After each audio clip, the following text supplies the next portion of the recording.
Nessa sequência de estudos que temos visto a abordagem do Sermão do Monte, com uma aplicação prática, com uma interpretação, com um foco na ética do reino de Deus, temos aprendido várias e várias coisas a respeito de como nós, cidadãos do reino, temos, não precisamos, mas temos que nos comportar.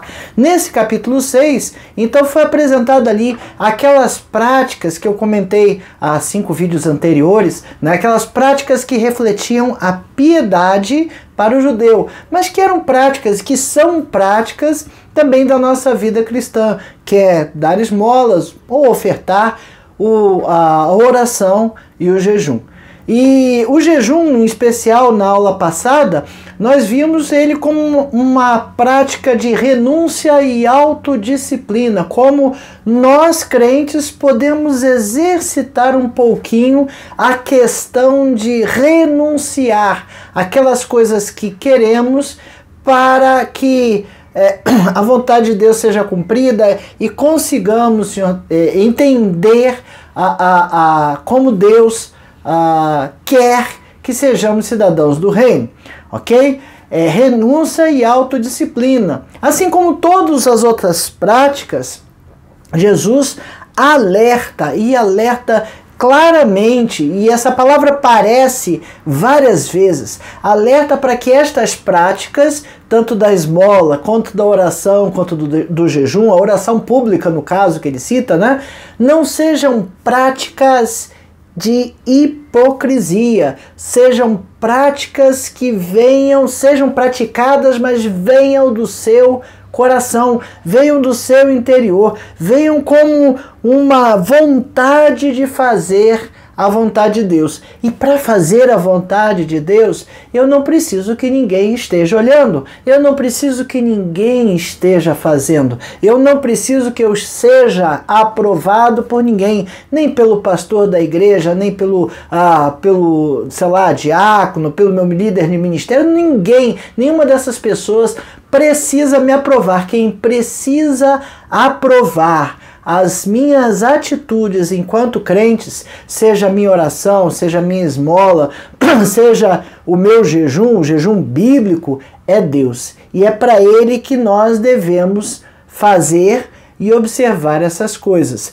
A ideia, dentro dessa ideia de ética do cidadão do reino, é que nós saibamos a correta atitude, as corretas escolhas e as coisas que a gente deve fazer dentro daqueles valores do reino.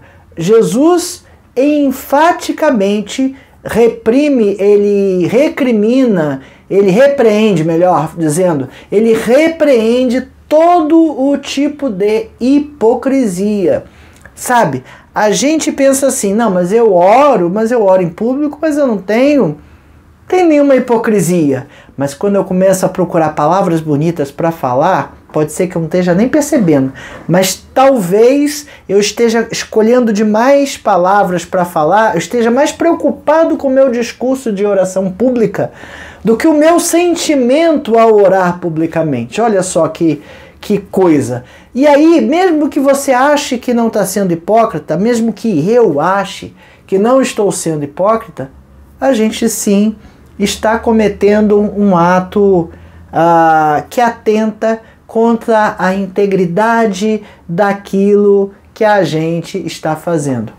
Tanto a oração, quanto o serviço, quanto o jejum, quanto a disciplina, precisam ser feitos de forma íntegra, precisam ser feitos sem nenhuma hipocrisia. E quando eu digo hipocrisia, a palavra hipocrisia é muito forte. A gente usa ela no nosso dia a dia quase como quase não, é um xingamento. Falar que alguém é hipócrita é entendido como um xingamento. E as pessoas não gostam, não admitem, né? É a mesma coisa que dizer, não, eu menti. Não, eu não menti. É que eu não falei toda a verdade.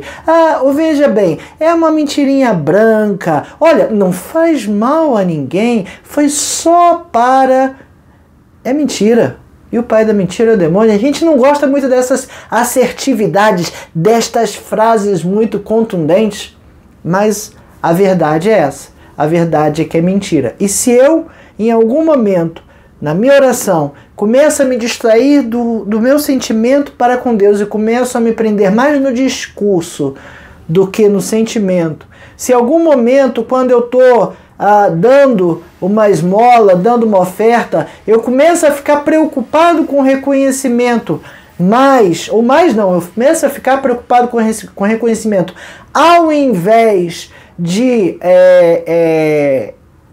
ficar preocupado em que as necessidades das pessoas sejam atendidas, se no meu jejum eu começo a ficar mais preocupado que as pessoas vejam que eu sou uma pessoa espiritual, que eu sou um crente fervoroso e por isso eu jejuo, se eu estou preocupado com isso e não estou preocupado com a minha autodisciplina, com a minha até purificação, né? O jejum, nas passagens bíblicas, cita esse texto, é purificação, né? Perante Deus. Então, lamento, mas eu estou sendo hipócrita e a gente não pode deixar que isso aconteça. Bom, os versículos que se seguem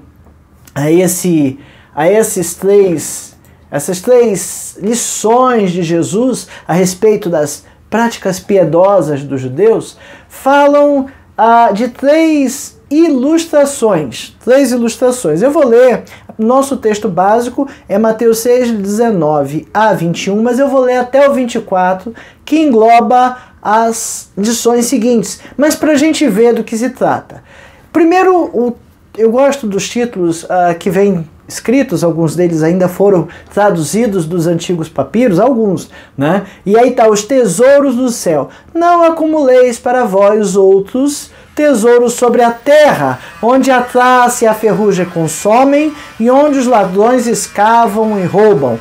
Mas ajuntais para vós outros tesouros no céu, onde nem a traça nem a ferrugem consói, nem os ladrões não escavam, e onde os ladrões não escavam nem roubam. Porque onde está o seu tesouro, o teu tesouro, aí estará também o teu coração.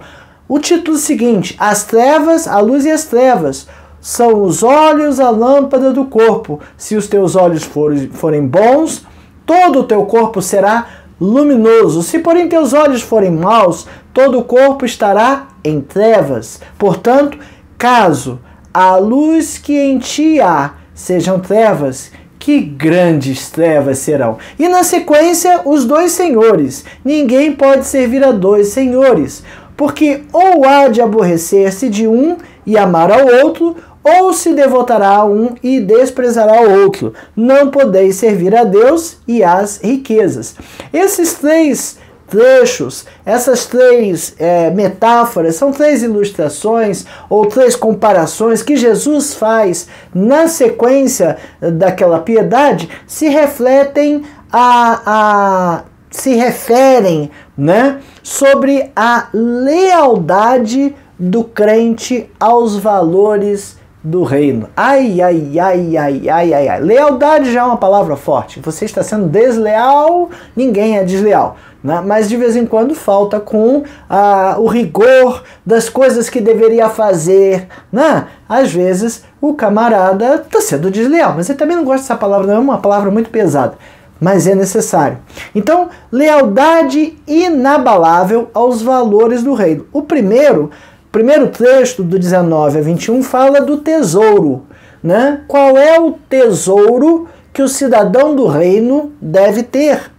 Que, como cidadãos da terra, a gente quer ter a nossa poupança, capitalizar um pouquinho, chega numa fase da vida que a gente quer comprar um carro, chega numa fase da vida que a gente precisa comprar uma casa, a gente vai ter que ter onde morar, a gente quer capitalizar. Então, o tesouro é uma das metáforas. A segunda é a luz, né? A luz que ilumina os nossos corpos. E a terceira metáfora é a escravidão. Nosso autor, o autor da revista, dividiu esses 3 trechos em 3 lições e a gente vai ver o primeiro deles hoje, o tesouro.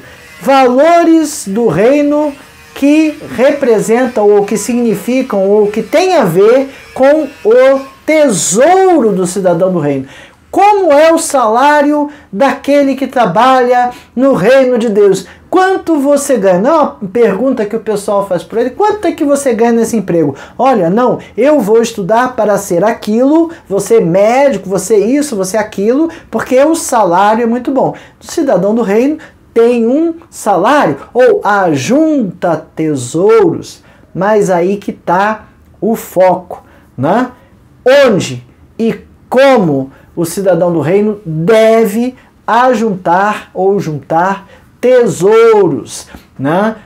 Busca por justiça. Lembra que eu falei que as práticas de piedade seriam uma forma de ser visto como justo perante os demais, uma busca por justiça. Mas como cidadãos dos reinos, ele usa uma palavra interessante aqui, ó, precisamos nos certificar de que as nossas obras de justiça, especificamente as religiosas, estão isentas de hipocrisia.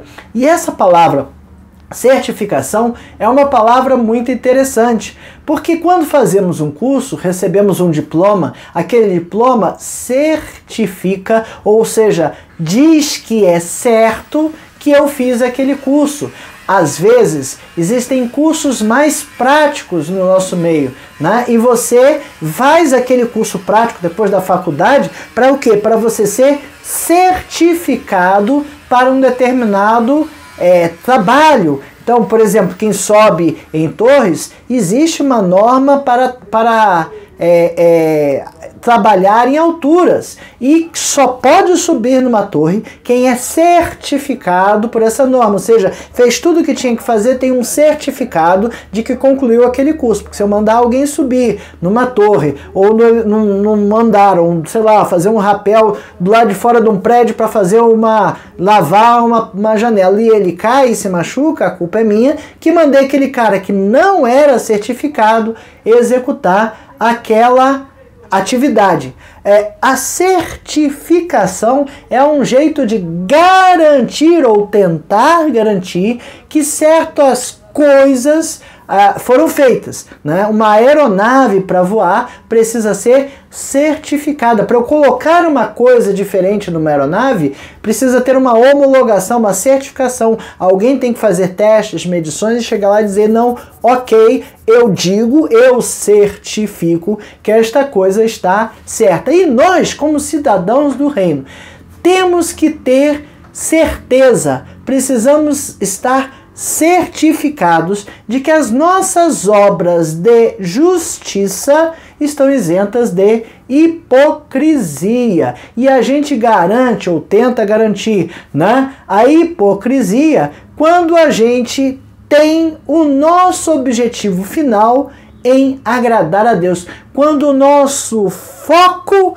está em Deus. Quando eu estou olhando, focado, bem ajustado nas coisas de Deus, ok? Então, como andam as minhas ações? Será que as minhas ações andam dentro da perspectiva do reino? Qual é a perspectiva do reino? O que o reino valoriza? O que o reino de Deus tem como característica ética? Essa é a lição de número 9 da revista Palavra e Vida, edição número 80. A revista Palavra e Vida é editada pela Convenção Batista Fluminense, está disponível no site batistasfluminense.org.br. Você pode acessar o site, existe uma versão em PDF que você pode clicar e baixar, né, e acompanhar as lições por aqui, ou usar em sua igreja, enfim, como você pretender melhor. Essa lição, esta revista,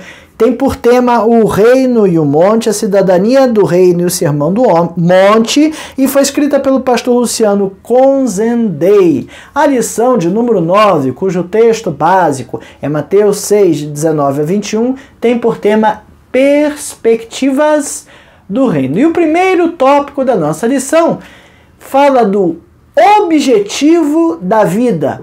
Todos nós precisamos ter objetivos. Sem objetivos, nós ficamos desanimados, nós ficamos largados, nós ficamos deprimidos, não sabemos o que fazer, não queremos fazer nada, não queremos alcançar nada. Então, na nossa vida, nós temos que ter objetivos. Quando eu estou assim ainda no ensino básico, ensino fundamental e até no ensino médio, as pessoas não querem nada com nada. Eu nunca quis. Eu tirava notas boas, apanhava para estudar, né? Apanhava para estudar, que meu pai queria 10 e ele estava certo em cobrar, porque era o que ele poderia me dar, era o que ele tinha para me dar, o estudo, né? Mas eu não queria nada com nada. Ao tempo que eu fui amadurecendo, eu comecei a verificar, eu quero fazer o curso tal, eu quero fazer o concurso tal, e para fazer o curso tal ou o concurso tal, eu tenho que estudar, eu tenho que parar um tempo, aí depois a gente faz o concurso para uma faculdade. Não, agora tem que sair da faculdade, tem que estudar aqueles anos todos para se formar. Depois que se forma, eu preciso arranjar um emprego. Enfim, a gente vai de objetivos em objetivos na nossa vida. E é normal, e é perfeitamente normal, que na nossa vida tenhamos objetivos terrenos. Isso não é normal. Isso é normal. Eu quero casar, eu quero ter filhos, eu quero ter uma casa, eu quero ter um carro, eu quero ter um bom emprego, gosto de trabalhar na área tal, quero aprender a profissão tal e quero ser um profissional dessa área.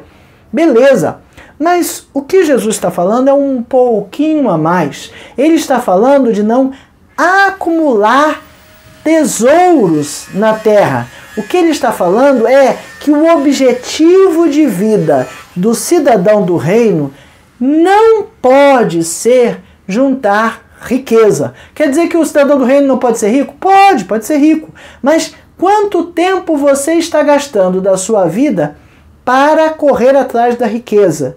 Quanto tempo você está gastando do seu dia a dia para o trabalho que te remunera? E quanto tempo você está gastando com Deus? Né? O que Jesus está falando é para não ajuntar, armazenar, estocar dinheiro, riqueza como objetivo de vida. O meu objetivo é juntar um montão de dinheiro. É isso que Jesus está dizendo, que não é uma boa coisa. A gente precisa, como eu disse, ter planos, ter objetivos, ter ideia de carreira, ter ideia de aquisições, de coisas que eu quero fazer, mas tudo precisa ter um equilíbrio. E essa é a palavra forte, a palavra tônica nesse tema.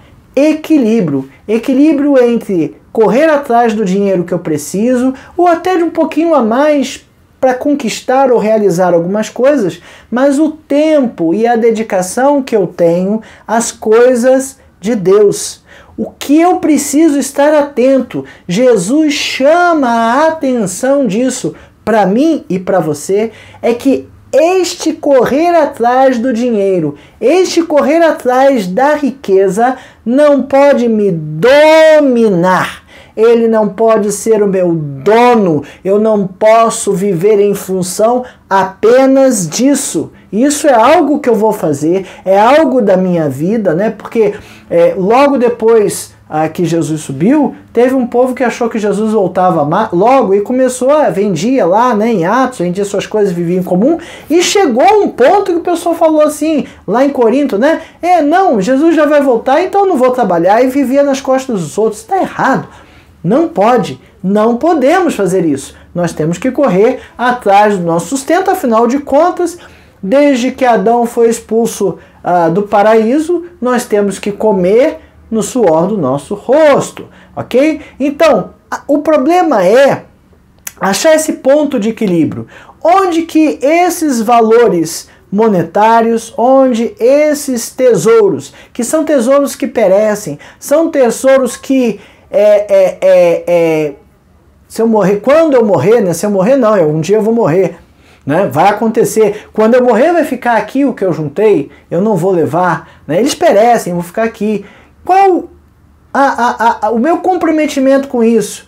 E qual é o meu comprometimento com aqueles tesouros que não perecem, aqueles tesouros do céu, aqueles tesouros relacionados com o meu galardão, né? Relacionados com a minha vida eterna. A gente precisa ter a consciência de que algumas coisas nós colocamos no nosso coração e aquele negócio no nosso coração acaba sendo o nosso objetivo de vida. A pergunta é: o que é o seu objetivo de vida?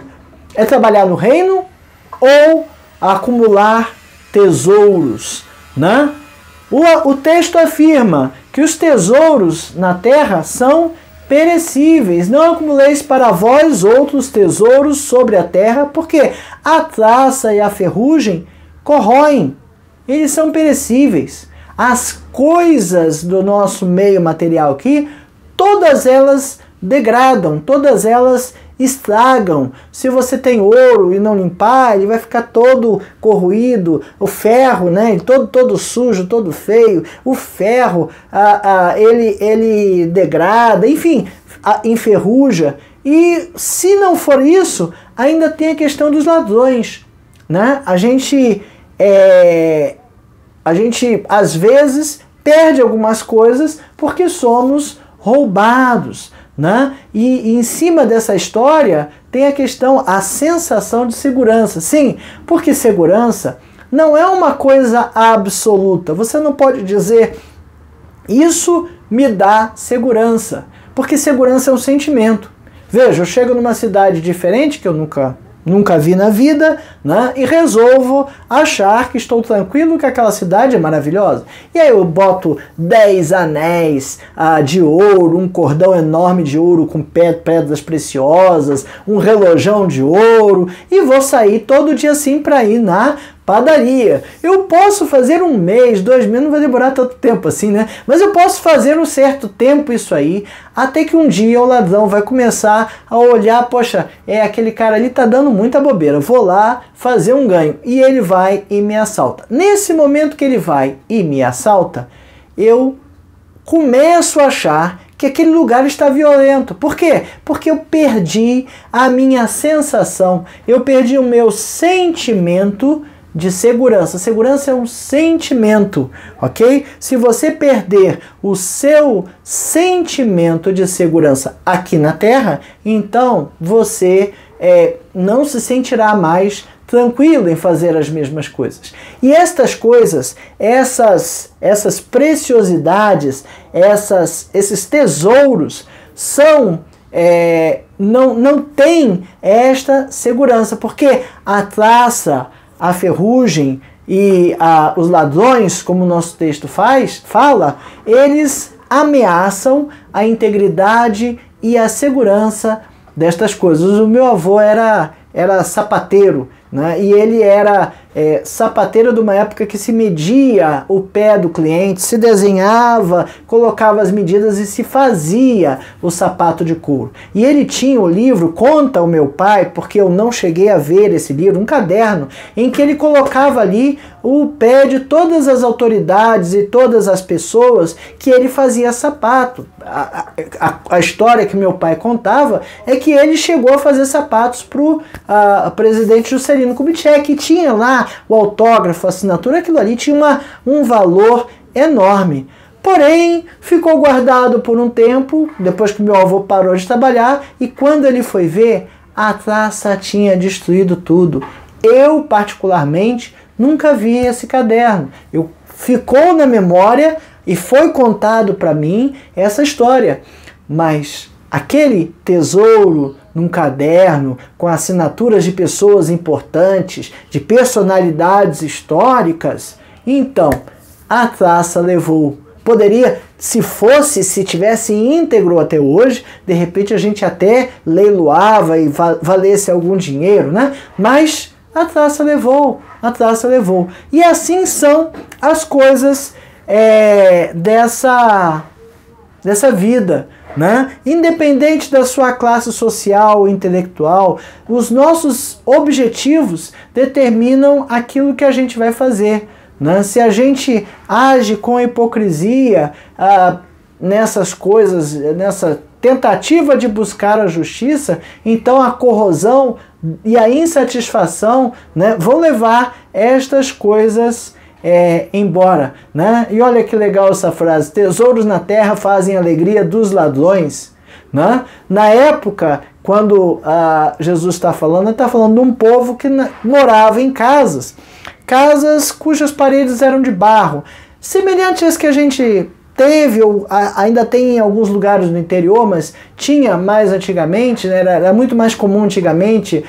Eu conheci como casa de sapê ou casa de pau a pique, né? Que você coloca algumas madeiras ou bambus para fazer tipo uma malha e joga ali o barro, né? Para fechar a parede. Só que é uma parede de barro, né? E naquele tempo na Palestina as paredes eram de barro. Significa que se o cara começasse a mostrar muitas coisas valiosas, no momento que ele saísse de casa, o ladrão ia lá, esfarelava a parede porque era barro e secava, né? E não tinha como cozinhar a parede, né, já colocada, e aí pegava os tesouros, né? Então, cuidado, tinha que esconder, tinha que guardar, tinha que ter um jeito de não deixar que os outros vissem.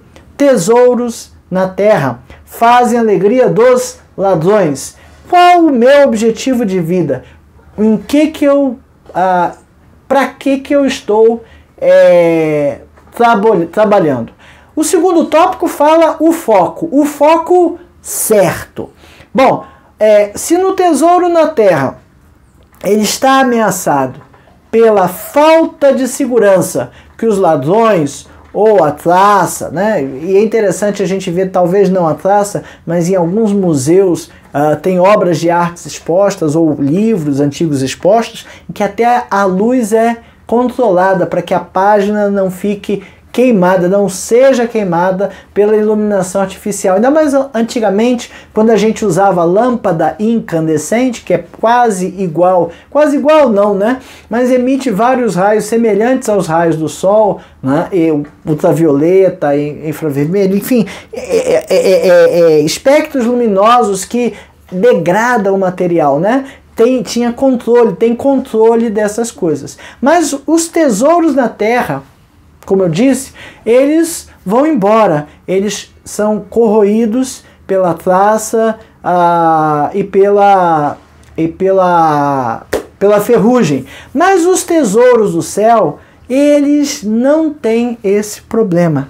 Quando Jesus está falando aqui para acumular tesouros no céu, ele está dizendo que lá, né, o nosso depósito, ele é garantido.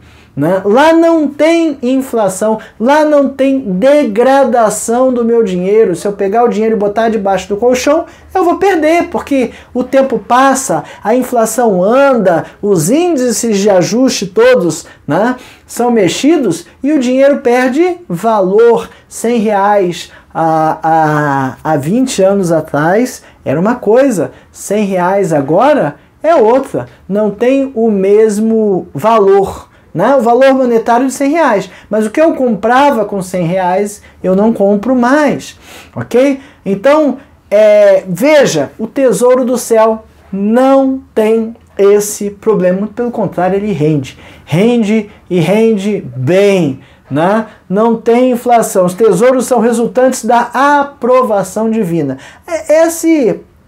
Esse tesouro, né? Quando eu era criança, eu ouvia com o nome de galardão. Quando eu era criança, para entender o que era galardão, eu lembro até hoje que a professora da minha EBD, na classe de pequenininhos, lá eu devia ter uns 6, 7, 8 anos de idade, ela contou uma historinha, contou uma ilustração que duas pessoas aqui na Terra, né, tinham duas pessoas, uma que era um missionário, um pastor que vivia trabalhando na obra de Deus, que se dedicava exclusivamente para aquilo, só fazia aquilo.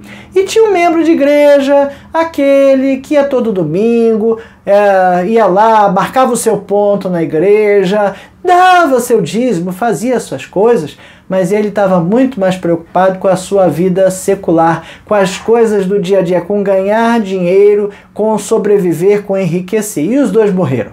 E quando chegou do céu, nessa ilustração, Jesus foi mostrar para cada um a casa que cada um iria ocupar. E chegou para o pastor e mostrou, olha aqui, ó, não estou falando que é só pastor não, tá? Existe a ilustração na época, era mais, até para a gente entender como criança, era mais nítida assim. Chegou para o pastor Moro, essa aqui é a sua casa, essa aqui é a sua morada. E era uma mansão linda, maravilhosa, né? Imagina, com ouro, pedras preciosas, tudo muito bonito, tudo muito confortável, era um negócio assim espetacular. E chegou para aquele outro irmãozinho, que é a igreja, que dava o dízimo, mas marcava ali o que tinha que fazer, mas estava preocupado com a sua vida. Chegou lá e olha, a sua casa é essa casinha aqui. E era uma casinha pequena, uma casinha acanhada, uma casinha muito simples. E ele, peraí, mas eu não entendi. Por que a casa dele é aquela mansão e a minha é tão pequenininha? Aí Jesus respondeu, olha, depende do material que você mandou para cá, né? Ele mandou muito material, então a casa dele saiu bem grande, né? Esse foi o material que você mandou para cá, você mandou pouco material, o que deu para construir foi isso aí. Isso é uma ilustração, tá? Isso é uma historinha que foi contada para mim quando eu era criança. Então, bota aí uns 45, 47 anos, quase 50 anos. Não chega a ser 50 não, mas tem uns 40 e poucos anos. E veja que a ideia é ilustrar para a criança de forma concreta o que é o galardão, né? Não, o que eu faço aqui no reino não vai me dar a salvação, mas que galardão eu vou ter no reino? Que tesouro eu estou acumulando no reino de Deus? O que eu vou ter para a eternidade? Se aqui a gente pensa numa vida longa, eu vou viver 120 anos, lá a gente vai viver a eternidade. No céu ou no inferno, tá? A gente vai viver a eternidade. Eternidade é muito mais do que 120 anos. Então, o que será melhor fazer? Viver olhando o aqui e o agora, ou preparando a minha eternidade para que eu possa morar numa das mansões celestiais, na área de mansões lá da Nova Jerusalém Celestial? Cuidado, é só uma ilustração, tá certo? Jesus não está condenando, em hipótese alguma, a riqueza. Jesus não está condenando quem tem roupas novas, bonitas e caras. Ele não está condenando. Ele não proíbe nenhuma destas coisas. O dinheiro não é a raiz de todos os males, sabe? Quando a gente vai em 1 Timóteo 6, 10, eu tenho quase certeza que você conhece esse texto, ele fala uma outra coisa. Eu até peguei, 1 Timóteo 6, de 3 a 10. Se alguém ensina outra doutrina e não concorda com as sãs palavras de nosso Senhor Jesus Cristo e com o ensino segundo a piedade, é enfatuado, nada entende, mas tem mania por questões e contendas de palavras, de que nascem inveja, provocação, difamações, suspeitas malignas, altercações sem fim, por homens cuja mente é pervertida e privados da verdade, supondo que a piedade é fonte de lucro. De fato, grande fonte de lucro é a piedade com o contentamento, porque nada temos trazido para o mundo, nem coisa alguma podemos levar dele. Tendo sustento e com que nos vestir, estejamos contentes. Ora, os que querem ficar ricos caem em tentação e cilada e em muitas concupiscências insensatas e perniciosas, os quais afogam os homens na ruína e na perdição. Porque o amor do dinheiro é raiz de todos os males, e alguns nessa cobiça se desviaram da fé e a si mesmos se atormentam com muitas dores. O que Paulo está falando a Timóteo é que assim, o problema não é o dinheiro, mas o amor a ele faz com que a pessoa trabalhe mais do que ela pode trabalhar. Sabe, Deus criou o mundo em 7 dias e tem o sábado, o Shabá, que é para a gente descansar, porque isso aqui é uma máquina e a máquina precisa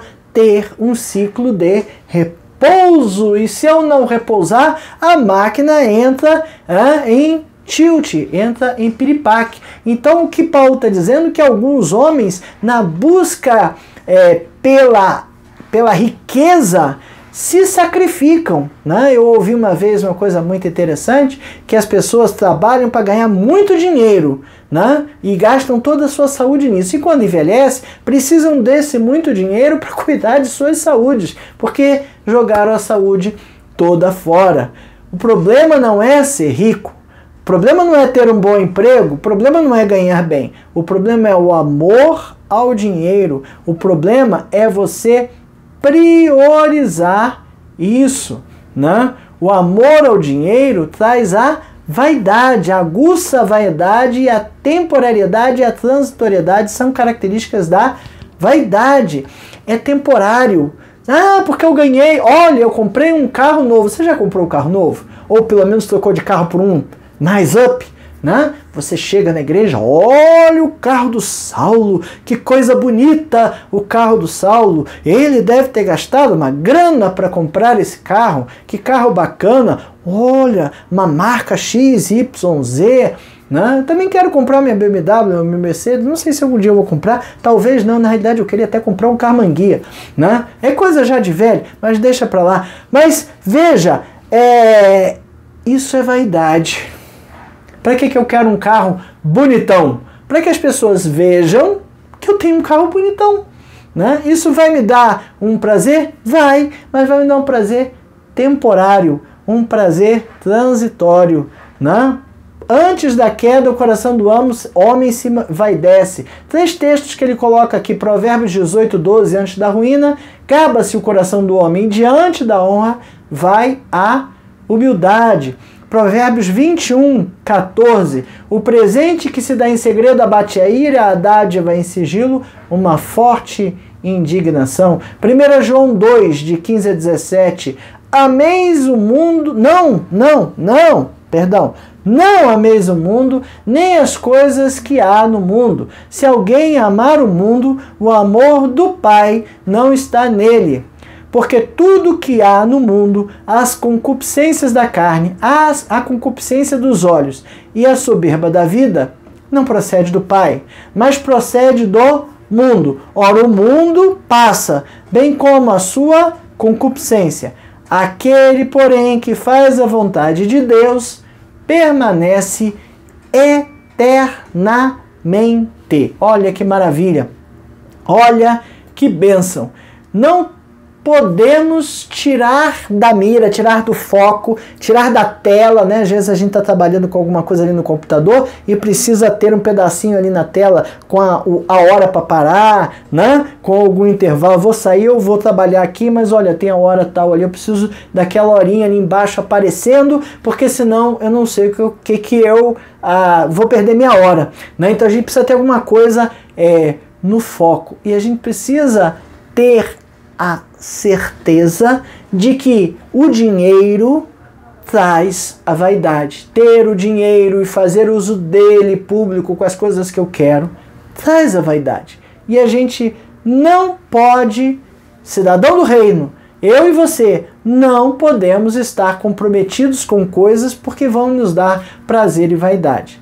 Essas coisas podem até aparecer, e Deus nos dá algumas bênçãos maravilhosas, coisas que adquirimos, que nos dão conforto, que nos dão autoestima, né? Que a gente acaba mostrando, mas é vaidade. Cuidado, né? Na perspectiva do reino, a gente precisa estar comprometido com os valores estabelecidos por Deus, e os valores estabelecidos por Deus não são tesouros. O teólogo Carson, ele cita o teólogo Carson aqui, coloca assim, trocar o eterno pelo temporal é um mau negócio. Você trocar a coisa pelo aqui e agora, é um mau negócio. A motivação certa é o nosso terceiro tópico. A Bíblia nos dá, ele mostra aqui duas situações em que houve a motivação errada. A primeira era de um camarada chamado Acã. Você lembra da história de Acã? O povo de Deus estava no deserto, Moisés passou o comando ali para Josué. Josué começou a liderar o povo na entrada da terra prometida. E tinha umas guerras a fazer, tinha que travar umas guerras, mas Deus ia com ele. A primeira guerra foi contra Jericó. Jericó era uma cidade antiguíssima, fortificada, era uma cidade que não podia cair. E a cidade caiu, e caiu com muita facilidade. Mas a segunda guerra que eles travaram era contra uma cidadezinha pequenininha chamada Ai. E aí eles resolveram até economizar, vou mandar só 3.000 homens ali, que é suficiente para acabar com aquela cidade. Mas eles não venceram a guerra. Eles foram derrotados. E Josué, revoltado, será que revoltado é a palavra correta? Falou com Deus, mas o Senhor nos abandonou, fez isso, fez aquilo, prometeu e não cumpriu. E Deus disse, Josué, para aí, tem um negócio errado aí, ó. Porque na tomada de Jericó, a ordem de Deus foi destruir tudo, matar todos, destruir tudo. Só escapou de Jericó aquela prostituta, Raabe e sua família, que deram guarida, que guardou, que cuidou dos espias de Israel. E Raabe está na genealogia de Jesus. Mas veja que a ordem era jogar tudo fora. E Acã, o Acã. O Acã, ele não deu certo, fez errado. Olha lá, Josué 7, 21. Quando eu vi, Acã falando, depois de descoberto, quando eu vi entre os despojos uma boa capa babilônica e 200 ciclos de prata e uma barra de ouro do peso de 50 ciclos, cobicei-os e tomei-os, e eis que estão enterrados na terra, no meio da minha tenda, e a prata por baixo. Acã confessou e logo depois ele foi morto. Castigado. Ele cobiçou o que Deus havia dito para destruir. Ele não só desobedeceu a ordem de Deus, como pegou uma coisa que estava condenada. Deus condenou tudo que havia em Jericó. Ele achou tão bonitinha, aquela capa tão bonitinha, olha que linda essa capa, e olha, tem ciclos de prata, uma barra de ouro, olha, isso aqui vale uma fortuna, hein? Eu vou pegar esse negócio aqui, vou botar aqui enrolado nas minhas coisas, chego na minha terra, da minha tenda e enterro no chão, e ninguém vai saber de nada. E o povo perdeu, porque Acã desobedeceu, tocou nas coisas proibidas, cobiçou tesouros, né? E o seu fim foi a morte, foi o castigo. Uma outra ilustração, na realidade, um outro exemplo, perdão, que o nosso autor lembra é o jovem rico, ou em alguns textos fala o mancebo de qualidade. Você lembra dele? Está lá em Marcos 10, do 17 a 22, né? Ele chega para Jesus e fala, bom mestre, o que farei para herdar a vida eterna? E aí Jesus, por que você está me chamando de bom? Né? Ninguém é bom senão um que é o Pai. Mas, bom, você sabe os mandamentos, não matarás, não furtarás, não adulterarás, não darás falso testemunho, a ninguém defraudarás, honra teu pai e tua mãe. E ele respondeu, mas Senhor, eu tenho observado todas essas coisas da minha vida desde a minha juventude. E Jesus, olhando assim, fitando-o, né? Olhando olho no olho, o amor disse, tem uma coisa que ainda falta. Vai lá, vende tudo que você tem e dê aos pobres. E aí, vem e me segue. E aí, se você fizer isso, você terá um tesouro do céu. Qual foi a reação daquele jovem? Ele saiu contrariado com esta palavra. Por quê? Porque ele tinha muitas posses. Mas será que eu não posso seguir a Cristo com o meu dinheiro, tendo todo o meu dinheiro? O problema não é ter o dinheiro. O problema é que o jovem não estava disposto a fazer isso. O jovem não estava disposto a se desfazer daquilo que ele tinha. Ele amava mais o dinheiro.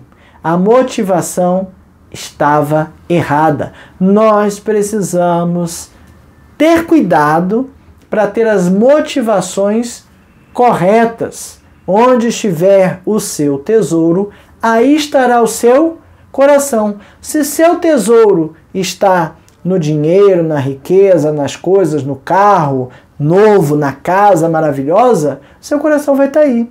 Agora, se o seu tesouro está nas coisas celestiais, então 10, a coisa vai dar boa, né? Vai dar bom, né? A gente precisa empenhar para buscar e encontrar estas coisas boas.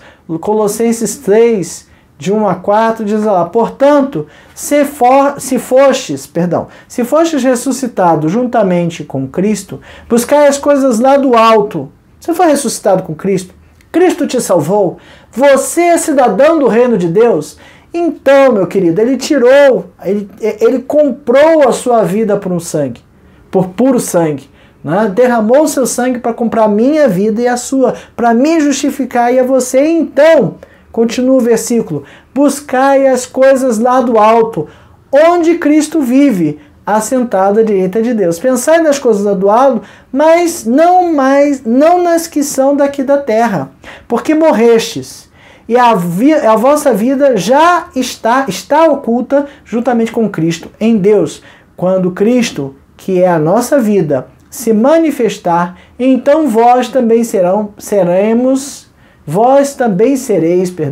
manifestados com ele em glória. E o foco é esse. Eu vou focar no quê? Nas coisas da terra ou nas coisas do céu? Conclusão. Lucas 12:15, né? Já uma passagem, uma outra passagem em Lucas, que fala de uma parte desse texto. Então lhes recomendou: tende cuidado e guardai-vos de toda e qualquer avareza, porque a vida do homem não consiste na abundância dos bens. Não é a abundância de bens. Não é nisso que a vida do homem consiste. Cuidado, né? Cuidado, tende cuidado e guardai-vos de toda e qualquer avareza, porque não é a abundância que faz a vida do homem ser feliz. E não consiste nisso: quando eu morrer, eu vou deixar tudo aqui, não vou levar nada. Tudo que Deus me deu e eu, como mordomo, como dispenseiro, não coloquei em favor da igreja, vai ficar aqui, não vai servir para nada. Se eu botasse em favor da igreja, ainda servia de material para construir a minha mansão celestial. Se eu não mandar, é uma casinha, é um casebre. Bom, esse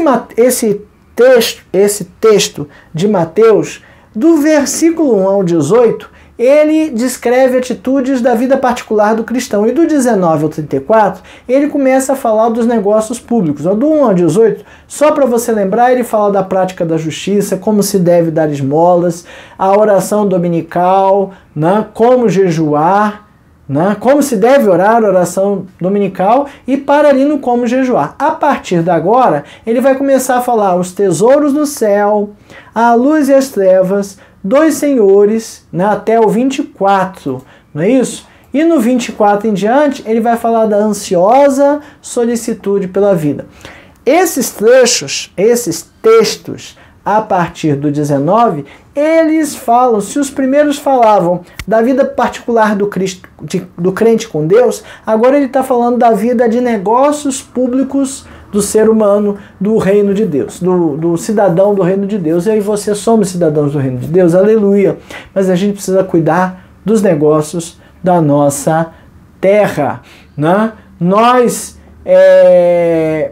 não podemos estar presos nas coisas seculares. Essa divisão de vida secular e vida cristã começou quando apareceu um movimento de racionalismo, quando a igreja que acabou se tornando católica, ou se concentrou o poder na igreja católica, ela quebrou e começou a ter poderes, o rei deixou de ter aquele poder dentro da igreja, ou ser nomeado dentro da igreja, começou-se a pensar em separar as esferas, a esfera secular e a esfera religiosa. Quando era criança isso ainda era muito forte. Hoje a gente entende um pouquinho melhor que não existe uma esfera secular e uma esfera religiosa. Tudo é nossa vida. Mas se eu quiser dividir assim, se eu quiser dizer que o trabalho que eu vou fazer não é um trabalho religioso, é um trabalho secular, que comprar pão não é uma coisa religiosa, é uma coisa secular, que pagar uma conta não é uma coisa religiosa, é uma coisa secular, pensa o que está lá em Colossenses 3, versículos 23 a 24. Tudo quanto fizerdes, tudo, fazei de todo o coração como para o Senhor e não a homens, cientes de que recebereis do Senhor a recompensa da herança. A Cristo, o Senhor, é que estais servindo. Então, quando eu pago conta, quando eu trabalho e faço as minhas coisas, eu preciso lembrar que eu estou servindo a Deus. E fazendo essas coisas, eu preciso acumular o meu tesouro. O meu tesouro precisa ser acumulado no céu, para pensar e agir. Será que as minhas perspectivas com relação ao reino de Deus estão corretas? Será que eu estou correndo atrás do tesouro correto?